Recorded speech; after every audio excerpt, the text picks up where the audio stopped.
आनंद मोहन जी ने बयान दिया ना, अगर मैं लोकसभा में होता तो उनका जेब खींच के स्पीकर के हाथ में दे देता। इस तरह का बयान चेतनानंद में भी दिया कि जिस तरह को बयानबाजी की है बहुत गलत है। वोट के लिए ही ना आनंद मोहन जी को लाया गया है। अरे भाई, तो यही चीज है ना, वो जान रहे हैं ये हमको चीज बोलना पड़ेगा, नहीं बोलेंगे तो काम नहीं चलेगा। जिस दल में है उस दल में उनका ना नियत साफ है ना मन साफ है। तो लालू यादव जो सिखा रहे हैं वो कर रहे हैं।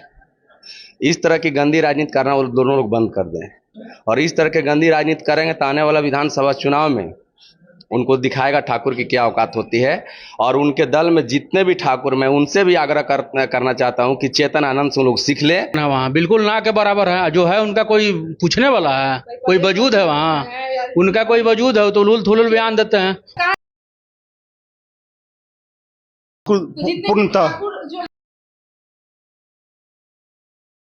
तो वहां पे सिर्फ परिवार की ही राजनीति होती है ना। वहां पे तेजस्वी लालू जी के तलबे चाटने का काम कर रहे हैं। इस बयान को उनको ध्यान देना चाहिए और वहां से इस्तीफा देना चाहिए।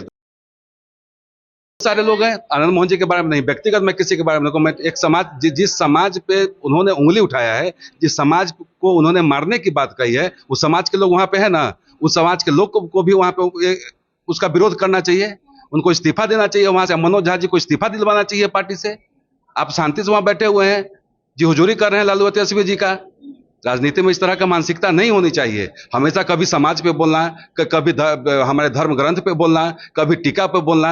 जी ने बयान दिया ना, अगर मैं लोकसभा में होता तो उनका जेब खींच के स्पीकर के हाथ में दे देता। इस तरह का बयान चेतनानंद में भी दिया कि जिस तरह को बयानबाजी की है बहुत गलत है। तो पूरे ठाकुर समाज आज मनोज झा के विरोध में है और लालू तेजस्वी के विरोध में है कि इस तरह के मानसिकता वाले नेताओं को जल्द से जल्द बर्खास्त करें। तो वही तो, इसे तो हम कह रहे हैं कि जो ठाकुर वहां पे हैं, जो इस मानसिकता के लोग जब इस तरह के बयान ठाकुरों पर कर रहे हैं, तो उस ठाकुर को भी जो दल में रह के राजनीति करें, उनको इस पर विचार करना चाहिए और सोचना चाहिए। देखिए, हमारा कहना है कि राष्ट्रीय जनता दल के शुरू से स्वर्णों को, ठाकुरों को टारगेट करने का काम किया है।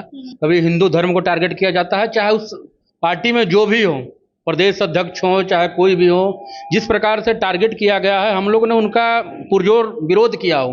और अभी देखिए तो हर एक ठाकुर उबाल में है। सोशल राइट पर आप देख लीजिएगा, सर्च कर लीजिएगा, हाईएस्ट में मनोज झा, तो इनकी जितनी निंदा की जाए कम है। और ऐसे लोगों को तो मुंह पर कालिक पोत देना चाहिए। सबसे बड़ी बात है, राजद के जो युवराज हैं तेजस्वी यादव, उन्होंने वादा किया था कि सत्ता में आते ही पहली हस्ताक्षर करेंगे, 10 लाख युवाओं को रोजगार देंगे। लेकिन बिहार में क्या कर रहे हैं, उनके नेता रामचरितमानस का अपमान कर रहे हैं। उसके बाद टीका लगाने वाले को गुलामी का प्रतीक बता रहे हैं। उसके बाद अब ठाकुर समाज जिसका गौरवशाली इतिहास रहा है, अब उनके खिलाफ बोल के समाज में भेदभाव पैदा कर रहे हैं, बांट रहे हैं, नफरत की राजनीति कर रहे हैं, ताकि युवाओं को ये समाज के विवाद में पड़े रहें और उन्हें रोजगार के लिए ध्यान न जाए। लेकिन बिहार के युवा समझदार हैं और उन्हें 2024 के चुनाव में और 2025 के चुनाव में तुष्टीकरण की राजनीति करने वाले राजद पार्टी और कांग्रेस को सफाया करके बिहार में भाजपा की सरकार बनाएंगे। के अलावा थोड़े कुछ काम किए हैं बिहार में।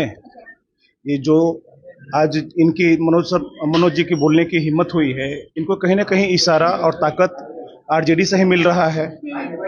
आरजेडी लोगों के सह पे संसद में बोली है। जी बिल्कुल।